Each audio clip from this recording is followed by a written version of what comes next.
Good morning, everyone. Welcome to our webinar on pricing. We've had a series of pricing webinars last year. We had a very nice one, a nice case study with Pernod Ricard, and also a webinar with Professor Philippe Bakke from the Vlerick Business School on pricing methodologies. But today it's not so much going to be on methodologies, but more on influence, on creating impact, on organizational readiness. But more on that later. But before I go into that, I'd like to introduce myself. I'm Nicole Huyghe, CEO and founder of Book, which I founded more than 20 years ago. And during these years, I got more and more passionate about people, about how customers, consumers, and also businesses behave, why they do certain things, why they buy or not buy things. And of course, when we talk about buying, we talk about price. So over those 20 years, we advised many organizations on pricing strategy, I should say price and promo strategy. And what I've learned is that pricing comes in many flavors, but more on this later, because I'd like to first welcome Marieke. Marieke, thank you for being here. Thank you. Would you like to introduce yourself? Yes, thank you. So happy to be here. So my name is Marieke. I have 15 years of pricing experience by now. And I started my career as in operational pricing, so quoting, booking contracts, doing costing of new products. And what I liked about pricing is the dynamics that go along with it. So for me, it's the marketing, sales, finance departments, they all come together to create value for the customer and for the company. And that's what really gave me a lot of energy. So I stayed a bit in pricing for the rest of my career, moving more into leadership roles. And shifting a bit more from pricing of the products towards commercial excellence and every aspect of value creation that comes along with it. And what I really like to do is create new things in pricing. So I like to start up new ways of working for pricing, which I do today in my day job at Monteco and occasionally as an advisor with Lumen Advisory. Thank you. I can sense that passion for pricing as well. Not only today, but I've had many chats with Marieke in the past, and we always talk about pricing as well as other things, of course. But I wouldn't want to say that everyone is passionate about pricing, but I think we can also not ignore that the fact that pricing is very important these days. True. Of course, driven by the economy, geopolitical issues. So when I introduce myself in meetings or at the conference, and I say, you know, I do things about pricing, I see kind of eyes lit up, you know, because it is a hot topic. Many companies these days, they're either looking for advice, talking about it, hiring people. They want to kind of change things. However, what I've also noticed over those years that although they look for advice and change, they don't necessarily implement that advice. Is that something that you recognize? Yeah, unfortunately I do. So what you indeed see, there are always voices that want to change the way pricing is done. They understand that something needs to change. And when these voices become loud enough, you see that budgets are created, people are hired, projects are launched. But even then, if you have crystal clear numbers that can prove that there's value creation there, it not always materializes. So that's indeed something that I see, and that's a shame because you have everything ready to go. And then, unfortunately, it doesn't work out anyway. So, I do recognize that too. In fact, what I've noticed over the years, and I call that the pricing paradox, when people ask for advice, it does not necessarily mean that they want to change things.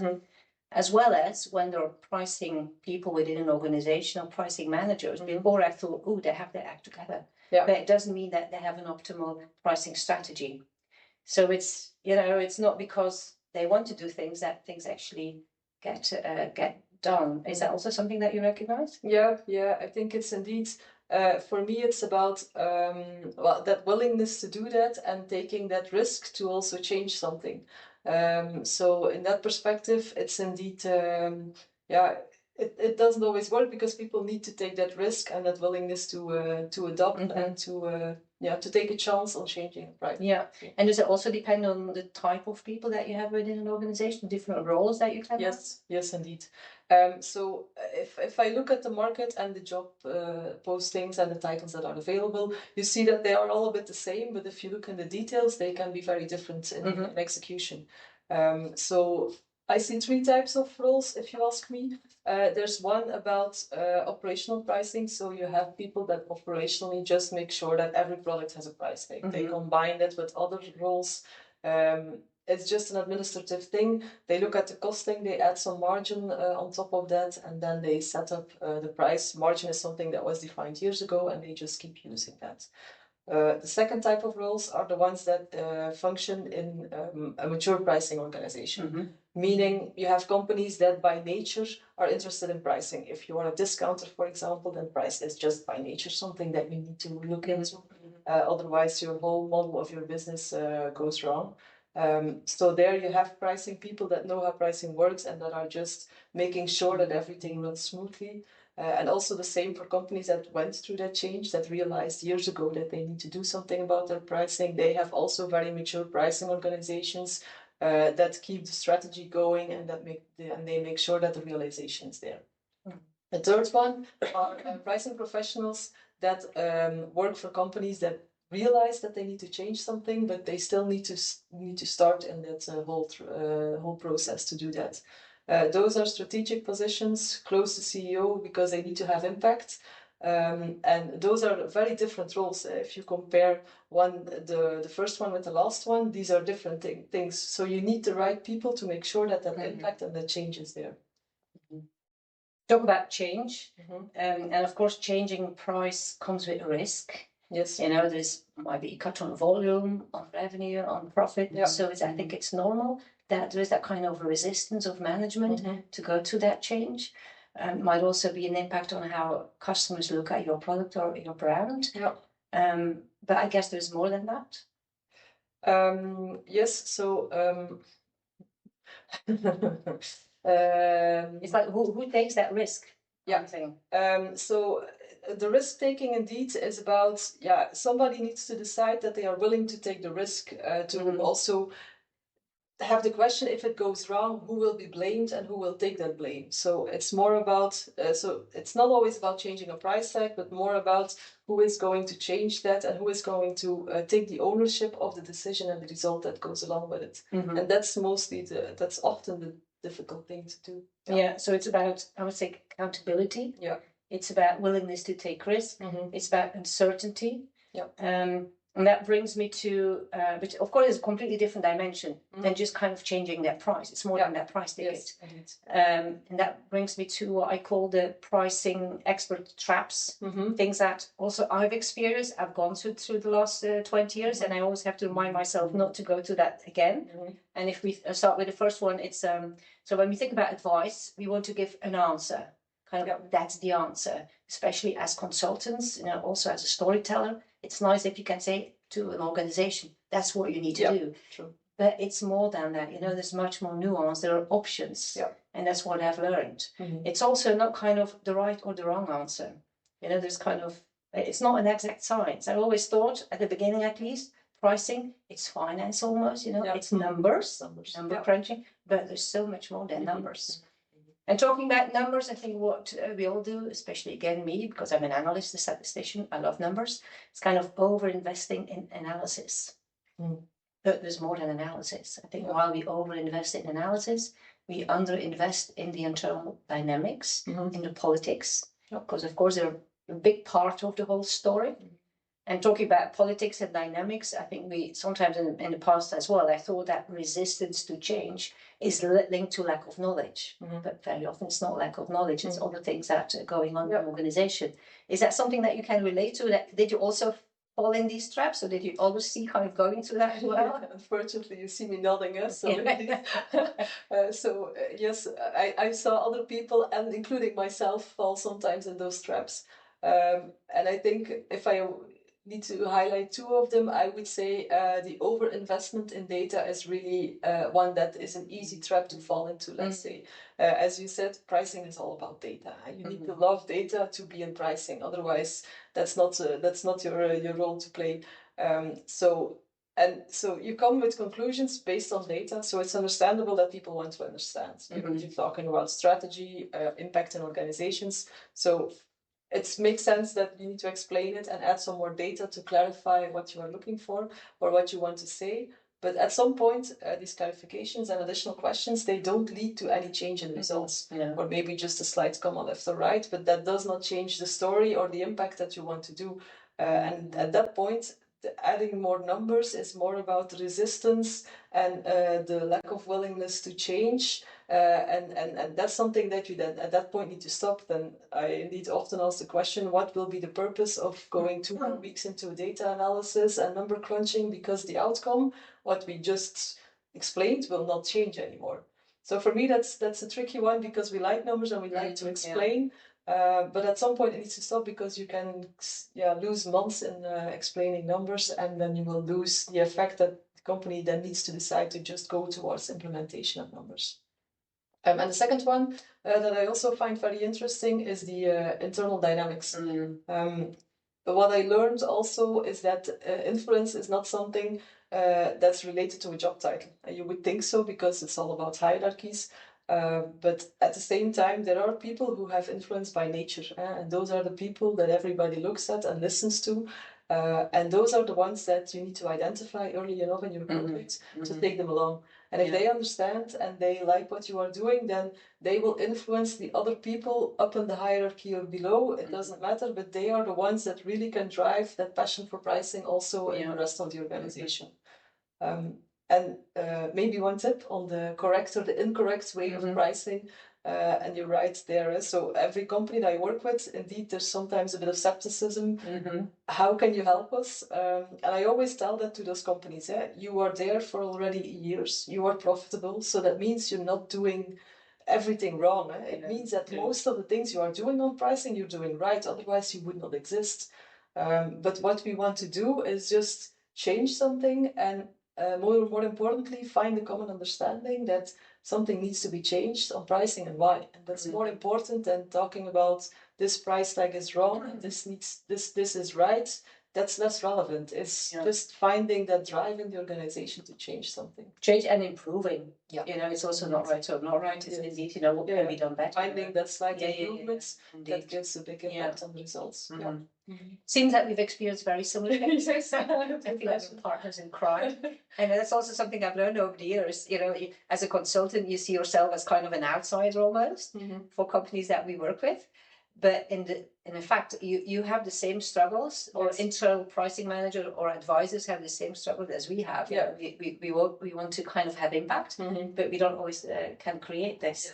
And although I've kind of learned through the years that I should avoid those pricing traps, and I think I do as much as I can. So you come with very good quality advice. Nevertheless, what we see is kind of implemented in one organization and not in another.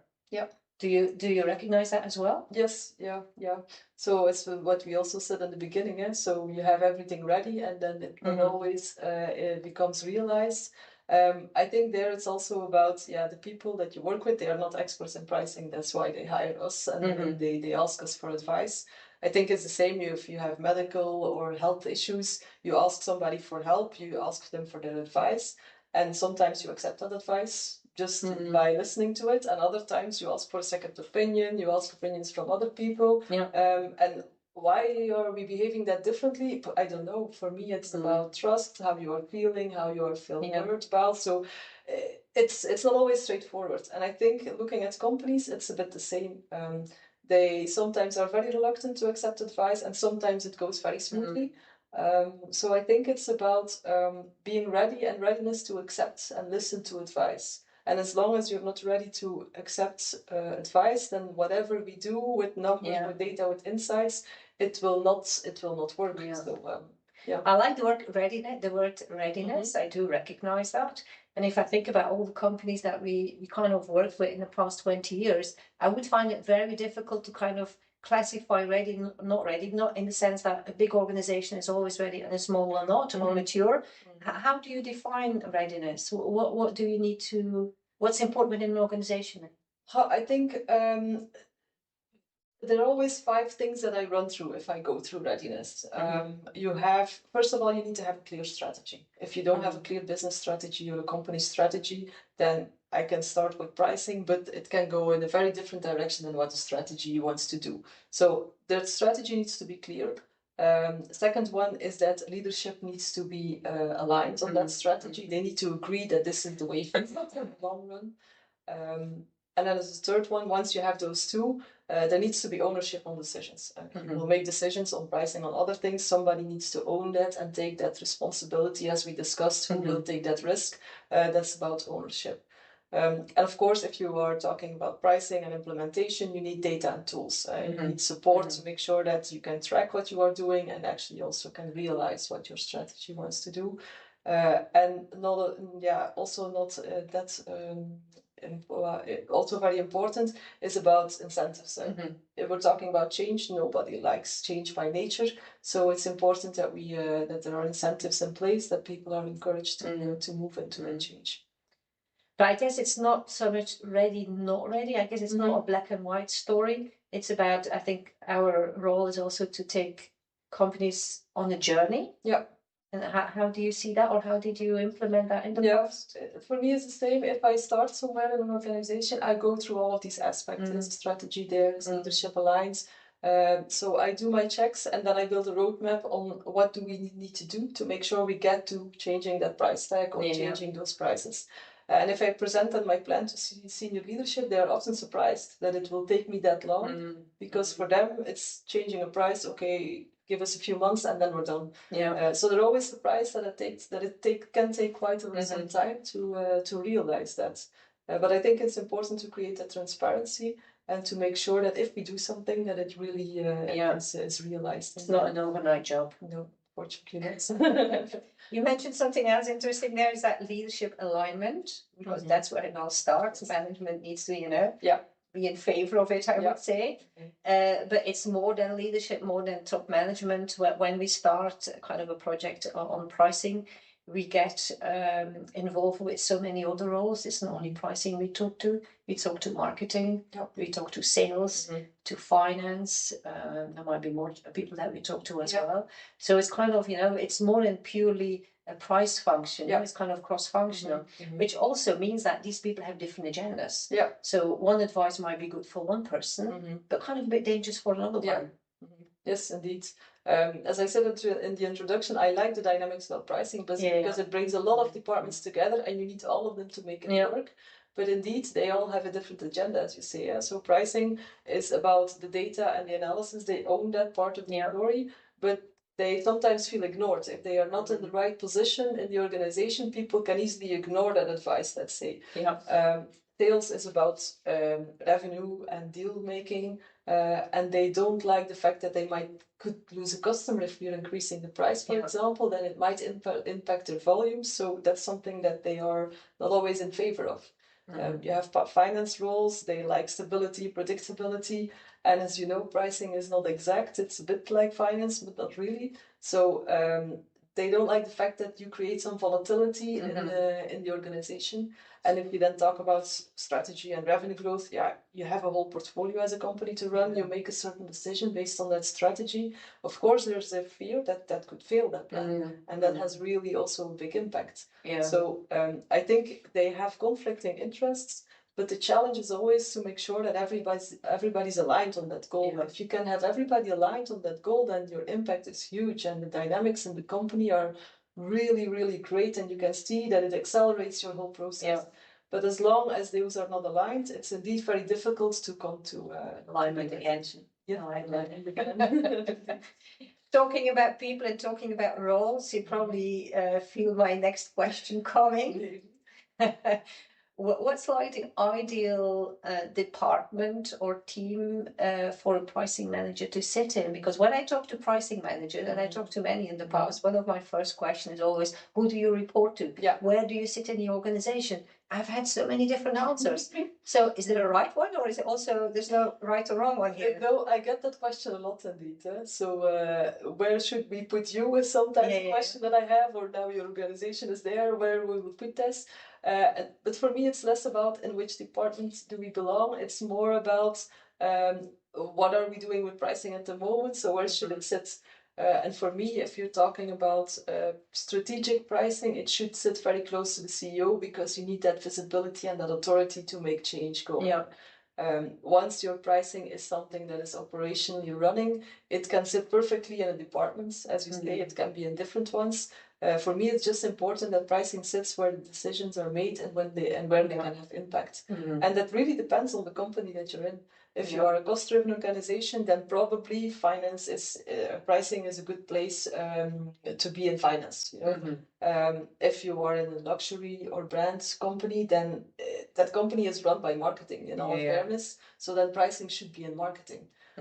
So for me, it's not really the department that is important. It's where you think that the impact is the biggest. There is where you should put pricing. Yeah. So impact is that where can you have impact? Yeah. Or where can you have influence? But how do you get that? How do you get that influence? Because that's very often I also see that people within an organization don't have that influence. How do you build that? How do you get that? Well, influence is indeed something. It's not easy to get influence. But if you look at it, well, what I first of all do is I don't. You need to build influence, but you don't have to do it alone. If you build a pricing strategy, then you don't do that alone either. I do that with the general manager or with the sales director, and we build that strategy. And at that point, I'm not the one that communicates that strategy. I ask them to also tell that in the organization, explain that strategy. And if you do that, then you actually serve on that person's influence because they have trust, they have hierarchy. They already have influence because people trust them and they work for them. So by doing that, you serve on that influence and you create influence yourself. So that's a really interesting one to do. Don't do it all by yourself, but just use the influence that is already there in the organization. And of course, over the years, you get experience by that. You can probably acknowledge that. You can see skepticism. You know that how to navigate through that.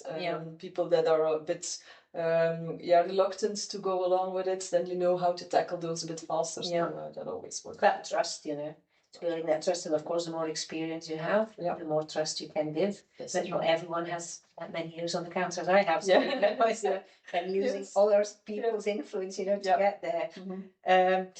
Going back to readiness, and we know that not every organization is ready. So I'm a pricing manager in an organization that's not fully ready yet. The alignment is not fully there yet. How do you then? What as a pricing manager can you achieve? Because you might not be there yet to kind of change prices. There might be other things that you can do, but I guess that's not easy then to be in a role like this. No, that's true. I think you could work with scenarios or recommendations, let's say. So if you do that, it's important that you tag along on the unique aspects of a company. When I start, there's always people saying, but my company is unique. This will not work for me. But we all know that the pricing theory is not rocket science. So it's not super complex. But it's important that you recognize the uniqueness of the company and take along those aspects of uniqueness into your whole story. And that really makes sure that they start to trust you and that they understand what you want to do. And maybe a second one is about, you can start very small. So you don't need expensive tools and really extensive exercises to do. So if you start with a pilot, which is small but impactful, you can really prove that pricing can work. Do some simulations and prove that if you change something, that the impact will follow. And then the whole story shifts from pushing to pulling. Then you get people that realize that what you want to do really can have an impact, that you're not changing the whole world, but that you're going to change some small things about how it's done. And then I always see that there's suddenly a demand for what you do, and that they want to speed up that whole process that you want to start. So that's something that is really... Is it kind of like building awareness, that there's kind of a need for it, or it can do things? Yes, indeed. So it's indeed about that. But then, if you're in a situation like this where the organization is not ready and you can't really, that change is not there yet, how do you then measure success? Because I can imagine, I've talked to pricing managers that went into an organization with a lot of ambition, but they see it takes much longer, and there's no immediate volume impact, let's say. How do you measure and how do you keep these people motivated? Well, indeed, I think you need to make a difference between leading and lagging KPIs. So you have two different types of those, and what we often measure are the lagging KPIs. Those are profits, margin, the EBIT, so revenues. So these are things that we see, that we understand. These are concepts that we know, and those are the ones we often measure to see what are we doing. But the downside of these KPIs is that they are the result of something. So at the moment that you see them, there's not much you can change about them. They are already there. So what I prefer also to focus on are leading KPIs. And those are KPIs that you're still driving. So you can still change direction, or you can still decide to do it differently. Examples are, let's say, win-loss ratios. How many of our quotes did we gain? How many did we lose? How many of the prices that we offered were within the framework that we have agreed upon?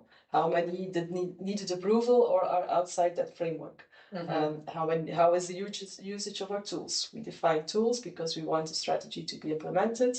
Who is using it? How many times is it used? Those are parameters and KPIs that you can track, where you can still steer. And in the end, the result on the lagging KPIs will follow. You will see it in your results and your profits. But those are KPIs that also give more energy, because you can follow them faster than the results. Kind of early indicators. Yes, indeed. Also where you can also see some improvement. Before the margins are there. Exactly. I think we probably covered our half hour, we think. That was quick. That was quick indeed, but it's a topic I know that we can talk for hours, but we don't have that.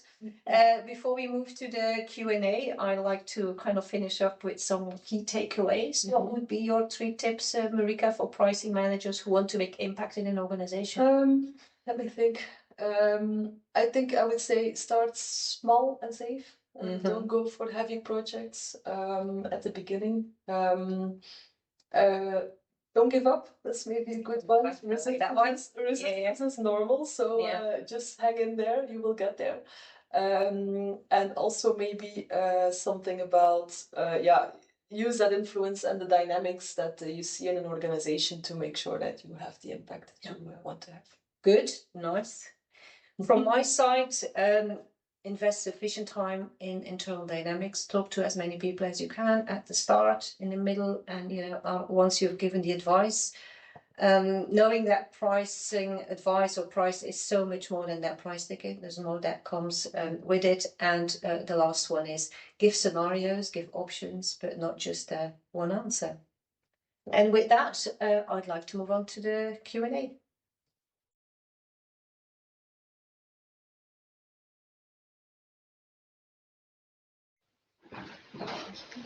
Okay, questions and answers. We'll start with first question from Christophe. So where should a pricing manager ideally sit within an organization? I think, Christophe, did you get that answer during the talk we just had? So I don't think there's one right answer. No, that's the unfortunate thing. You cannot easily, there's no straight answer, but okay, perfect. No problem, Christophe, no problem. Thanks for preempting the question. Then harm. So you're asking about if the way changes are done these days in terms of price analysis, if that's been different than before. Yeah, I think asking the question means indeed that you see that there's a different approach there. We all know that the market is changing rapidly these days. We see indeed tariffs and inflation costs, and during COVID transport that was extremely expensive. So indeed it is changing, and I think the way pricing is done or should be done should also change. So we need to be more on top of our game, and to be able to do that, you need to have a good structure ready already. So that's a bit the thing that I see. Not everybody's ready for the changes that we see today, and then they need to start with initiating a pricing project just to manage what is happening today. And to understand what's happening today, you also see it is way more important than in the past to really understand what drives your customers, and why they buy something from you and not from somebody else. So even more than in the past, it is key to really understand what you are offering to the customer, which parts of that offering they are really excited about and that drive their willingness to pay. So for me, it's important that you regularly do a checkup on where are we, what are we offering, what is the market expecting from us, are we still giving that wow, or are they just seeing what we are offering as a commodity or a standard thing? And for those things, yeah, it's really important to do that research and to do that market in those market insights. And that's something that I don't do myself. We talked about pricing experts and people being an expert. And I think that's something that you guys do way better than we do, or that I can do. So it's really important to really still rely on that market insight and to those researches to really make sure that you are on top of your game with the market changing, that you really understand what's happening. But indeed, in the past, a yearly review of your prices was okay. These days, you need to be way faster and keep the speed in that. Yeah. Har mentioned here pricing analysis, and I think what we see, especially these days, that maybe not sufficient analysis is done because there's a lot of panic. Yeah. So they see compare the changing price or the tariffs, so immediately they either also go up or down without really thinking the long-term impact. Indeed, yeah, and you make a decision sometimes without understanding what the impact is on your volume. So pricing is, if you don't really into that topic, it's easy. Yeah, you increase your price, your volume stay the same in theory. So wow, your margin is there. In reality, that's not the case. So doing drastic panic changes is not a good idea. You can destroy your market for years if you do that. It's the short versus the long-term thinking. And I think there's a lot of focus on short-term thinking these days because there's a focus on volume. The focus was much more on revenue and profit a few years ago. That shifted, but that comes with risks. It comes with risks, and definitely we need to understand that the drop in volume is something market related. It not always has to do with your price. If everybody's giving a similar price, but it's just demand that is dropping, then you can do whatever with your pricing. It will not drastically increase demand. So it's sometimes a matter of holding strong in situations like these to be sure that if the market picks up again, you didn't destroy your market in the meantime. I found that, and that's maybe I was going to say something, but I see Judith has a question that somewhat relates to that. If pricing is not seen as a priority by the organization, how to deal with that? That's indeed a difficult one. I think there, when I said about start small, I think it's important to prove what pricing can do. And it should not be about heavy long-term projects that everybody loses their energy in, because if you do that, you will indeed never be seen as a priority. So I think it's important that you start with a simple Excel, do an example to prove that it can work, make sure that your pilot is in the right scoping. But if you can prove that, then you will automatically have that pull with people saying, I want to do that. So that's often how I do it. If I come in an organization, I do some examples in Excel, we test some things in the market, we see it works. And then if you then extrapolate those numbers, you can prove that if you have more support and more tooling and more advanced research, that you can do way more. And then often you see the shift from me pulling to get something done is by me being pushed to go faster and deliver faster results. So not being a priority is really difficult.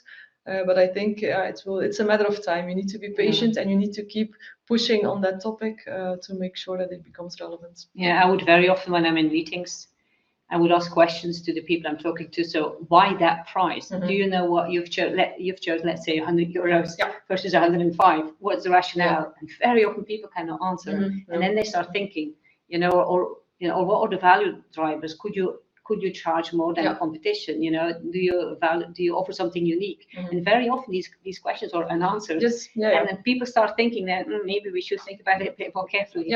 And indeed, then we don't talk about price anymore. It's more about what are we offering, what makes us unique, and that's way more important than having a discussion about this product should maybe a bit more higher in price or lower in price. So coming back to that previous question, I was thinking, and also linked to what Judith is saying, price is never really thought of carefully at the price setting, but when something goes wrong, the first thing they do is they amend the price.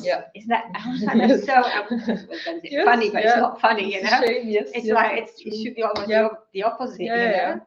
Indeed, people only sometimes see the relevance of pricing when they are looking for margins, and then they say, but if I can increase my price, I will generate a lot of margins. So that's indeed. Bjorn, secure budgets for larger investments. Well, I think there, so the question is indeed, let's assume that we have buy-in. How can we secure them budgets if we want to have larger projects there? I think, again, if you prove that it works, and that's for me, I was discussing once on an offline session we had, finding that budget for pricing is not super difficult once you have the buy-in of management. yeah. Because you can prove, or you can, with your small pilots, I often prove that we can increase the EBIT of a company, well, with a few percent, but since it's EBIT, it's really impactful. So finding some millions to do some projects, well, depending on the size of your organization, is feasible, you know, because you promise I will increase your EBIT with 3, 5, 8, 10%, I don't know. And if you calculate that, then your ROI is sometimes easy to make. So, so yeah. It's two things. It's proving that ROI, which we all very often, you know, we give some scenarios, not like one scenario, Yeah. and getting that buy-in from leadership. I think once you get buy-in from leadership in the sense that they do believe it, Yeah.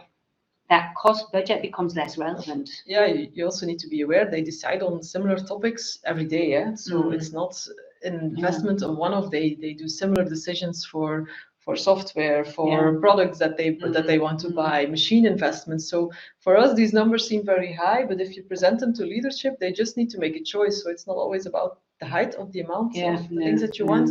It's just a matter of, are we a priority, yes or no? Yeah. And once you are a priority, for me, the numbers I don't feel a lot of resistance on the numbers itself, more about can you prove your ROI, and is pricing the thing we need to focus on today. Fully agreed. Yeah. Laura, what could be the advantage of that?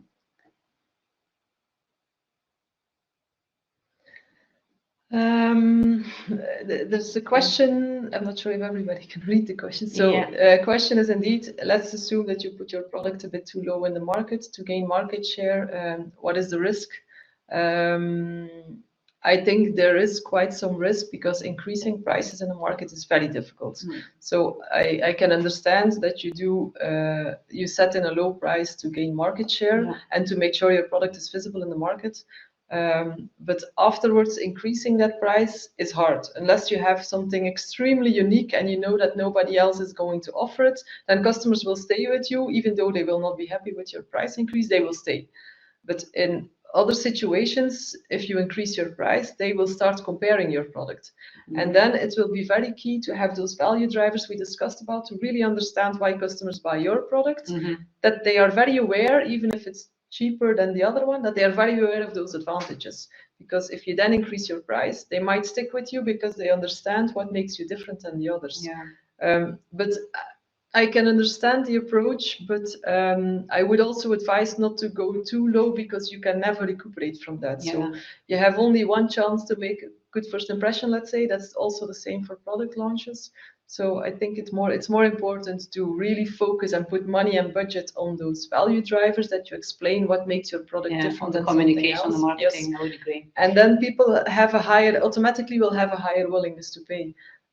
So a bit cheaper, yes, maybe, just to create also that we would rather than talk about kind of an introduction price or kind of a discount or a promo, whatever language, that they know the real price is, let's say, 2,000, and just for the 6 first months we launch it at a slightly lower price. I think that works, that they know the real value is the 2,000 and not the 1,500, for instance, because then you're cutting in your brand equity that you're trying to build. Judith, how dangerous is it to not think about pricing at the price setting? Well, I think if you don't consider pricing when you do your product launch, it's a bit what Laura said as well, with the advantages and the disadvantages of entering. You have the risk that you put your price too low or too high, which is something I also saw in the past happening. If you have an organization that takes the costs, puts margin on top, and then says, okay, let's go, and you don't understand the dynamics of the market or the uniqueness of what you're offering.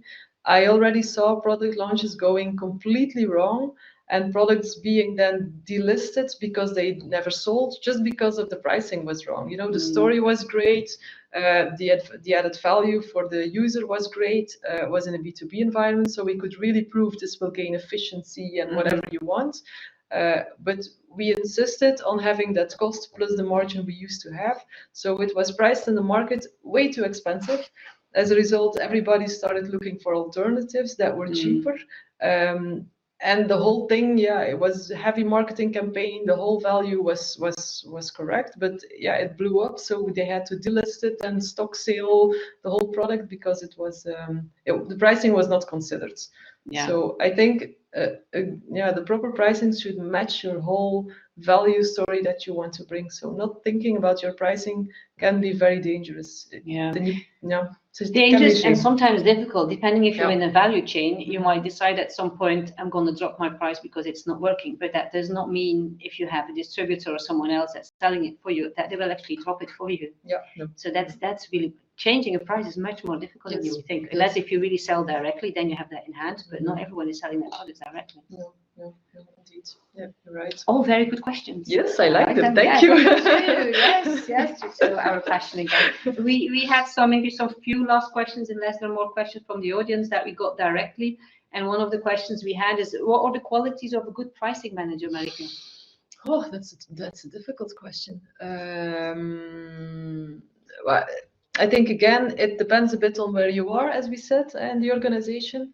But I think a pricing manager should be able to bring all of these functions and people together, as we said. So you cannot be on an island and saying we are pricing and we do what we do. That will not work. So I spend a lot of time talking to people in the organization, and it doesn't always seems like I'm working, let's say. But it's really important to get everybody on board and to really understand what drives everybody and to also sell internally what pricing means. So I think as a good pricing manager, you need to have a good understanding of the organization and you need to have the capability to bring people together and also influence them to make sure that, that they support the story that you are going to bring and that they see what's in it for them. Yeah. So maybe added to that kind of a good combination of patience. Yes, because it's true. Yeah. It sometimes takes a while. But also there to kind of put your foot down almost, in a sense, pushing things through. Once in a while, you have to be, have some courage to kind of say no or go for it. So it's kind of finding that balance. Yes, that's true. Which is not an easy one. Sometimes a heavy one, yes. Find a good balance, that's true. And maybe a last question that came in, what also happens is that when companies have received price advice in the past and they have some bad experience with it, for whatever reason, how do you convince them again that, revisiting their price is actually an important thing to do? Yeah, I think that's one of the hardest things indeed, is to come back from a bad experience on pricing. People have a kind of trauma, definitely if it costed a lot of money and they are disappointed about the results, then it's really, really difficult indeed.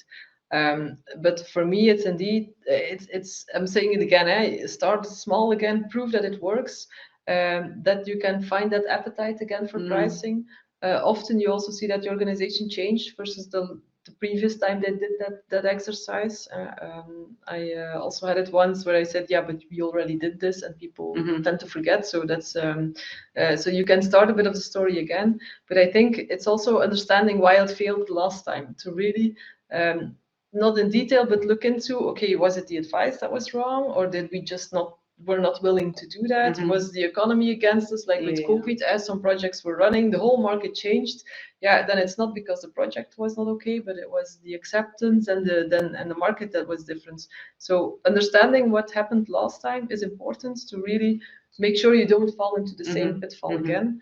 And I always find it very important to also find a partner in crime. Let's see, an external company for research or for software implementation, for example, that really understands what you are doing. And if you go for very heavy anonymous consulting firms, that's often, if I see frustration about projects, then it's often because of that. They did not take the time to listen. We had very junior and experienced people that supported us, and the change actually never really happened. So for me, that's a bit thing. Find some arguments to say this time it will be better, and at the same time also make sure you take along those people that you feel understand the culture of the company and really have a willingness to listen to your needs and to your complaints. And I guess also not overpromise, because that's what very often happens. I think stakeholders prefer honesty than, you know, being promised something that at the end of it, you know. Yes, yeah, that's what I said. ROI and proving that it works for pricing is kind of easy. You're talking numbers, you're talking margins. But if you overdo that, then the whole company becomes disappointed because it's or it takes too long to realize, or the amounts are not there, and then you can blame it on the economy or whatever. But it's still, they still feel, like they're not satisfied with the results. But that's because you put the bar too high, and it was maybe not always realistic to realize that. So there was another question. Was there another question, Christoph? Which data and insights? Oh, that's a really that's a good question. Yeah, It's a specific topic. Which data and insights do we use to set prices? And where are the biggest gaps? I think, I'll fix on data. I will look at you. I think in data, it's looking, what we typically do when we start a project is we ask about what sales data do you have? Sales and of course pricing. You know, because if you see that prices have changed, then you see an impact on that in price. Customer details, because we also want to understand, are there certain customers that you left or started buying more or starting less, to see again if there's impact on price. So it's kind of product ownership, product offer, sales, pricing. I think those are the key things. And I think where the biggest gaps are, I think competitor view. Yes. That's typically the most difficult, because you never live in isolation. You might be doing something really well or not well, purely because your competitors are doing something well or not well. Yes. So it's competitive data that's, I think, the most difficult one sometimes to find. Difficult and also not always legal. So it's a balance. We would all like to have very transparent data, but it's not always, depending on if you're a monopoly or duopoly or whatever, you're not even allowed to look for competitive or benchmark your prices with competition. But at the same time, it's very, very difficult to also understand. And it's competition, but also so not always competition, but also what customers want to pay. If you have a very small customer base, even that is difficult, understanding what drives them. So I think competitors, and I forgot another one, a very important one, is kind of customer data in the sense of what are your customers looking for? Yeah, indeed. Because that's what are the value drivers? So talking data and insights, I think it's also important when you talk indeed value drivers, is that you combine the data that you have on customers, on sales and finance, with your details of your product. What is driving that value, and which of those aspects can explain the price and the volumes? Because we often look at the product and the price and the customer volumes that go along with it, but we don't always understand why somebody buys that product. And suddenly it can decline, and we don't understand, because you need to take into account all of those aspects. And maybe we change something, or maybe competition launched something which is even better than what we are doing. So data is key, but not always. I hope for the person that asked the question that data is readily available in the organization, but sometimes even that is a challenge to find all the data. I think we've covered all the questions. Thank you, audience, for the very nice interaction still that we had in the Q&A. If you would be interested in further I would say insights on pricing. Last year, as I said in the introduction, we had some further webinars, more on methodology. They're all available on the Google website, so feel free to go there and listen to some other thinking and discussions we had. And by this, I would like to close. I believe if you're going to leave the webinar, you're going to be asked to answer a few questions. So please share whatever thoughts you have, because that's always of use for us to improve further webinars. And thanks again. Thank you.